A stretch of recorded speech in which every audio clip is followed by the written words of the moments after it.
बिस्मिल्लाहिर्रहमानिर्रहीम। अस्सलामुअलैकुम dear 8th class के स्टूडेंट आज के लेक्चर में हम एक्सरसाइज 4.4 करेंगे मैथमेटिक्स की। जो लास्ट लेक्चर था स्टूडेंट, उसमें मैंने आप लोगों के लिए एक्सरसाइज 4.4 का क्वेश्चन नंबर 7 तक करवा दिया था। तो आज हम जो नेक्स्ट क्वेश्चंस हैं उनको अटेम्प्ट करेंगे। स्टूडेंट, आपसे गुजारिश की जाती है कि मेरे चैनल को सब्सक्राइब करें, बेल आइकन को क्लिक करें, वीडियो को लाइक करें, शेयर करें, कमेंट्स करें। Thank you very much. Exercise 4.4 में हमारे पास जो मेन टॉपिक है वो है प्रॉफिट का या मार्कअप का। स्टूडेंट, लास्ट लेक्चर में मैंने आप लोगों को लिए प्रॉफिट कैसे निकालते हैं किसी भी इन्वेस्टमेंट का, उसके लिए फार्मूला बताया था। हम ज़रा फार्मूला चेक करते हैं कि किसी भी इन्वेस्टमेंट का जो प्रॉफिट है उसको कैसे फाइंड किया जाता है, या इसको इन अदर वर्ड्स मार्कअप भी कहते हैं। प्रॉफिट इक्वल होता है PRT डिवाइडेड बाय 100 के इक्वल होता है। This is the formula to find the profit for any investment. Student, यहाँ पर जो कैपिटल P है That shows प्रिंसिपल अमाउंट, यानी जो कैपिटल P है वो किस चीज को शो करती है, प्रिंसिपल अमाउंट को शो करती है। और जो R है That shows rate per annum, यानी एक साल में जो प्रॉफिट रेट है उसको हम R के साथ रिप्रेजेंट करते हैं। और जो T है That shows टाइम, यानी टाइम को हम किससे रिप्रेजेंट करते हैं, T के साथ रिप्रेजेंट करते हैं। तो आइए देखते हैं कि क्वेश्चन नंबर 8 क्या है। क्वेश्चन नंबर 8 मैंने आपके सामने यहाँ पे लिखा हुआ है, Fatima invested ₹6 lakh at the rate of 9% for 3 years. यानी फातिमा जो है वो 6 लाख रुपीस इन्वेस्ट करती है, किस रेट से, पर एनम जो रेट है, रेट ऑफ प्रॉफिट जो है वो 9% है फॉर 3 ईयर। और कितने टाइम के लिए इन्वेस्ट करती है, 6 लाख रुपीस 3 ईयर के लिए, यानी 3 सालों के लिए इन्वेस्ट करती है। And ₹4 lakh at the rate of 8% for 4 years, और 4 लाख रुपीस इन्वेस्ट करती है, और जो रेट है, प्रॉफिट रेट जो है दैट इज 8% है, और जो टाइम है वो क्या है, 4 ईयर है। Find the total profit got bye हर। आपसे कह रहा है कि फातिमा ने इन दोनों इन्वेस्टमेंट में जो टोटल प्रॉफिट गेन किया है उसको फाइंड करें। तो यहाँ पे स्टूडेंट फर्स्ट स्टेप के अंदर फातिमा जो रुपीस इन्वेस्ट करती है 6 लाख रुपीस, इसको हम लेट्स सपोज P1 से रिप्रेजेंट करते हैं। यानी जो फर्स्ट प्रिंसिपल अमाउंट है उसको हम किससे रिप्रेजेंट करते हैं, P1 से रिप्रेजेंट करते हैं। तो इट मींस के P1 is equal to 6 lakh rupees होगा। अब ये जो 6 लाख रुपीस वो इन्वेस्ट करती है कितने टाइम के लिए, 3 इयर्स के लिए। तो इट मींस के जो टाइम है फर्स्ट अमाउंट के इन्वेस्टमेंट का, उसको हम T1 से रिप्रेजेंट करते हैं लेट्स सपोज। तो ये किसके इक्वल है, 3 इयर्स के इक्वल है। और जो प्रॉफिट रेट है वो क्या है, फर्स्ट अमाउंट का यानी 6 लाख रुपीस का, वो 9% है।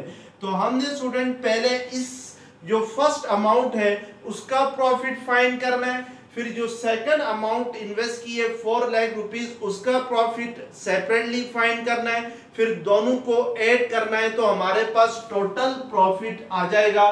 तो अब हम जो फर्स्ट प्रॉफिट है उसको लेट्स सपोज फाइंड करते हैं। तो प्रॉफिट किसके इक्वल होता है, PRT डिवाइडेड बाय 100 के इक्वल होता है। तो यहाँ पर P1 into R1 into T1 divided by 100 होगा।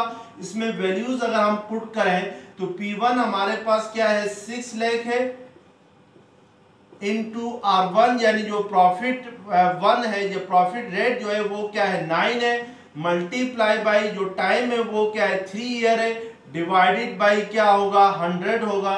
अब इसको अगर सिंप्लीफाई करें तो ये 2 जीरोस कैंसिल हो जाएंगे, 3 9 क्या होता है, 27 आता है। तो इट मींस कि जो फर्स्ट प्रॉफिट है वो इक्वल होगा 6000 मल्टीप्लाई बाय 27 होगा।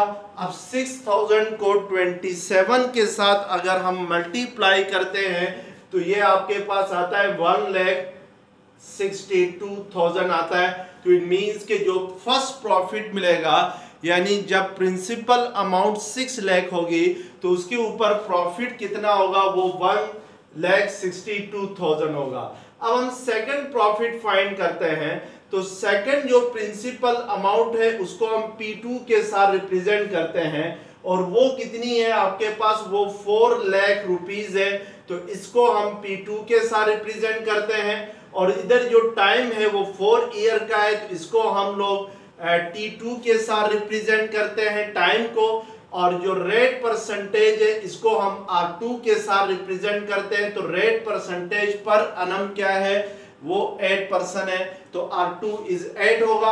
अब अगर सेकंड प्रॉफिट फाइंड करें तो सेकंड प्रॉफिट किसके इक्वल होगा, P2 into R2 into T2 divided by 100 होगा। अब अगर वैल्यूज पुट करते हैं तो P2 हमारे पास है 4 lakh rupees multiply by R2 है 8 और T2 है 4 डिवाइडेड बाई क्या आ जाएगा 100। अब अगर इसको सिंप्लीफाई करेंगे तो ये दो जीरोस कैंसिल हो जाएंगे। 4000 को हमें मल्टीप्लाई करना होगा, 8 4 क्या होता है 32 होता है। तो इट मींस कि जो सेकंड प्रॉफिट होगा 32 को अगर हम लोग मल्टीप्लाई करते हैं किसके साथ, 4 के साथ, तो 4 2 8 4 3 12 होगा। तो इट मींस कि जो सेकंड प्रॉफिट होगा वो होगा 1,28,000 होगा। अब उसने क्वेश्चन में हमसे कहा है कि what is the total profit of Fatima, यानी फातिमा ने टोटल प्रॉफिट कितना गेन किया है इस इन्वेस्टमेंट के अंदर। तो टोटल प्रॉफिट फाइंड करने के लिए हम इन दोनों प्रॉफिट्स को क्या करेंगे, ऐड करेंगे। तो फर्स्ट प्रॉफिट हमारे पास क्या है 1,62,000 है, प्लस सेकंड प्रॉफिट हमारे पास क्या है 1,28,000 है। तो 1,28,000 को 1,62,000 में अगर ऐड करते हैं तो ये 3 zeros एज इट इज आ जाएंगे। 8 + 2 10, 1 कैरी गया, 6 + 2 8 + 1, तो आपके पास 1 + 1 क्या आएगा 2 आएगा। तो इट मींस के 2,90,000 will be the total profit got by Fatima on these both investments. अब क्वेश्चन नंबर 9 है, mister Shafiullah bought a car through a bank, यानी मिस्टर शफीउल्लाह ने बैंक से एक कार खरीदी है। The original price of a car is ₹9 lakh, यानी जो कार की ओरिजिनल प्राइस है वो क्या है 9 लाख रुपीज है। while he paid ₹10,89,000 in 3 years, जबकि वो कितनी पे कर रहा है 10,89,000 रुपीज पे कर रहा है और कितने टाइम में कर रहा है 3 इयर्स में कर रहा है।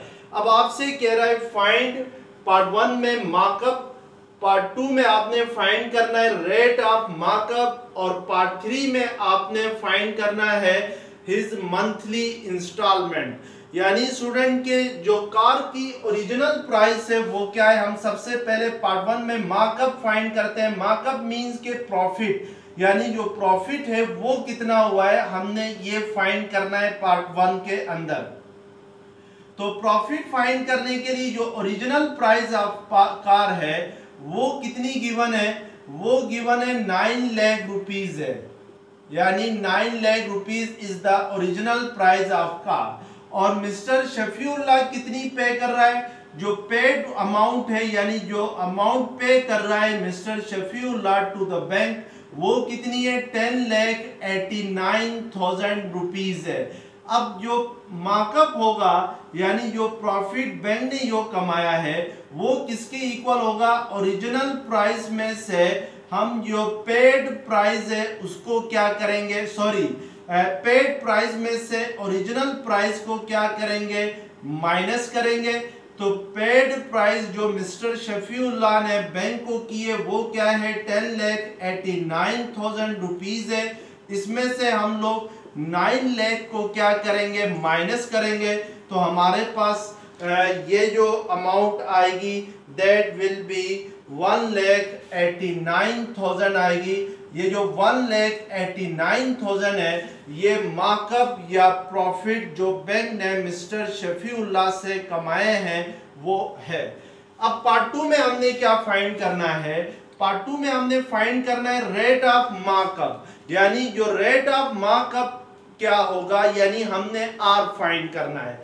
स्टूडेंट हमने अभी फार्मूला पढ़ा था, मार्कअप या प्रॉफिट किसके इक्वल होता है, मार्कअप और प्रॉफिट इक्वल होता है PRT डिवाइडेड बाय 100 के इक्वल होता है। तो इस फार्मूले की मदद से हम लोग रेट ऑफ मार्कअप फाइंड करेंगे। तो मार्कअप और प्रॉफिट हमारे पास क्या आ गया है, अभी हमने फाइंड किया है, जो कि हमारे पास 1,89,000 आ गया है। तो इसकी जगह हम 1,89,000 लिखेंगे। जो ओरिजिनल प्राइस, जो कार की जो ओरिजिनल प्राइस है वो क्या है, वो 9 लाख रुपीस है। तो जो ओरिजिनल इन्वेस्टमेंट है वो आपने यहाँ पे लिखना है। इट मींस कि P जो है वो आपके पास क्या है, that is the original price, that is 9 lakh rupees.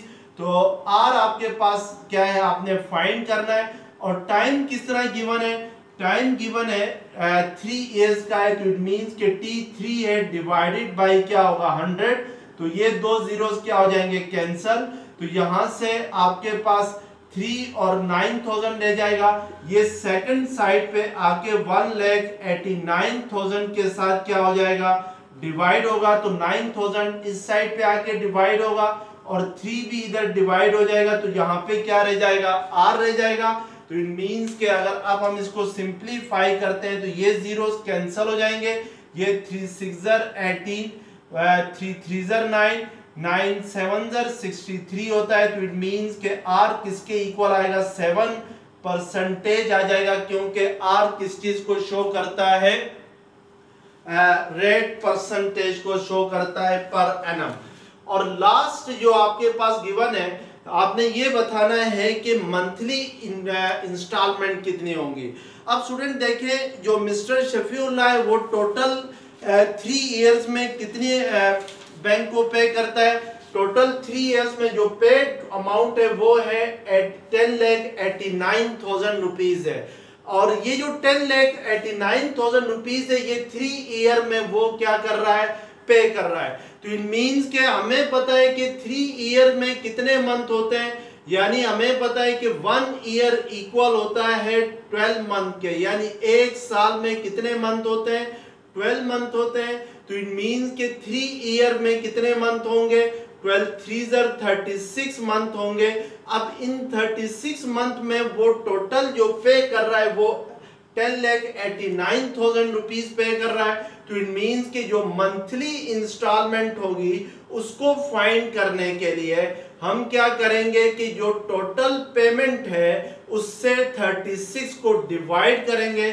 तो हमारे पास टोटल पेमेंट कितनी है, 10,89,000 रुपीज है। इसको अगर डिवाइड करें 36 के साथ, तो 36 के साथ डिवाइड करने से ये आपके पास इक्वल आएगा 10,89,000 को 36 से डिवाइड करते हैं तो 30,250। तो इट मींस के जो मंथली इंस्टॉलमेंट देगा मिस्टर शफीउल्लाह वो कितनी देगा, 30,250 रुपीज की मंथली इंस्टॉलमेंट पे करेगा। अब क्वेश्चन नंबर 10 है, a man borrow rupees 25,000 at the rate of 12% per annum for 5 years। यानी एक बंदा जो है वो कर्जा लेता है, कितना कर्जा लेता है, 25,000 रुपीज का बारो लेता है, यानी कर्जा लेता है। और कितने टाइम के लिए लेता है, 5 इयर्स के लिए लेता है। और जो रेट ऑफ प्रॉफिट है वो क्या है, वो 12% का है। अब आपके पास आगे क्वेश्चन में कह रहा है एंड एग्री टू पे ₹5,500 एनुअली। और इस बात पे अहद व पैमा हो जाता है कि एनुअली यानी सालाना जो वापसी करेगा, जो रिपे करेगा वो कितनी करेगा, 5,500 रुपीज करेगा। How much loan is outstanding against him at the end of 3 year तो आपने ये बताना है कि 3 साल के बाद उसके पास जो लोन कितना लोन बाकी रहेगा at the end of 3 year के ख़त्म होने के बाद कितना लोन रहेगा। तो सबसे पहले स्टूडेंट हम जो प्रॉफिट है वो फाइंड करेंगे। तो हमारे पास जो टोटल उसने जो रिपे करना है वो आ जाएगा। तो सबसे पहले हम प्रॉफिट का फाइंड करना चाहेंगे। तो उसके लिए जो प्रिंसिपल अमाउंट है वो कितनी है, यानी जो कर्जा लेता है वो कितना लेता है, 25,000 रुपीज का लेता है। और इसके ऊपर जो रेट परसेंटेज है वो क्या है, यानी जो प्रॉफिट रेट है वो 12% है। और इसके अलावा टाइम कितना है, कितने सालों में उसने वापस करने हैं, 5 ईयर में वापस करने हैं। तो इट मींस के this is the principal amount, rate and time. अब हम जरा प्रॉफिट फाइंड करते हैं कि इसके ऊपर प्रॉफिट कितना लगेगा। तो उसके लिए PRT डिवाइडेड बाई 100 होता है फार्मूला। P हमारे पास है 25,000 है, R हमारे पास है 12% और टाइम हमारे पास है 5 ईयर डिवाइडेड बाई 100 आ जाएगा। तो ये 2 जीरोस कैंसिल हो जाएंगे। 12 को 5 के साथ अगर मल्टीप्लाई करें तो 12 5 ज़र क्या होता है, 60 होता है। तो इट मींस के 250 को 60 के साथ मल्टीप्लाई करते हैं तो हमारे पास ये 15,000 आ जाएगा। तो इसका मतलब है कि जो प्रॉफिट है वो क्या आ गया, वो 15,000 रुपीज आ गया। अब इस प्रॉफिट को मिलाकर उसने जो रिपे करनी है, यानी जो टोटल अमाउंट उसने रिपे करनी है वो क्या होगी, 25,000 प्रिंसिपल अमाउंट है जो कि उसने हर हाल में रिपे करनी है। और ऊपर उसने प्रॉफिट पे करना है कितने का, 15,000 का। तो टोटल अमाउंट जो रीपे करनी है वो कितनी होगी। तो हम इन दोनों को ऐड करेंगे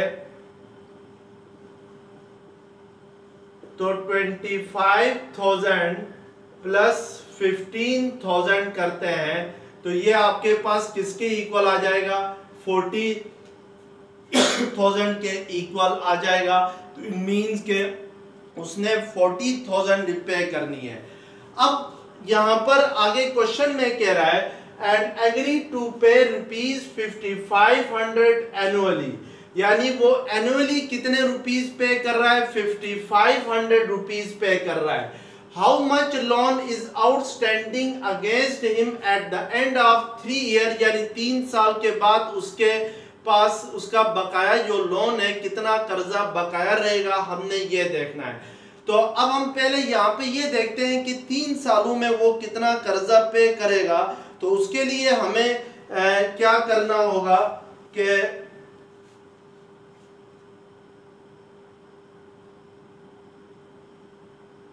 5500 को loan paid at the end of 3 year, at the end of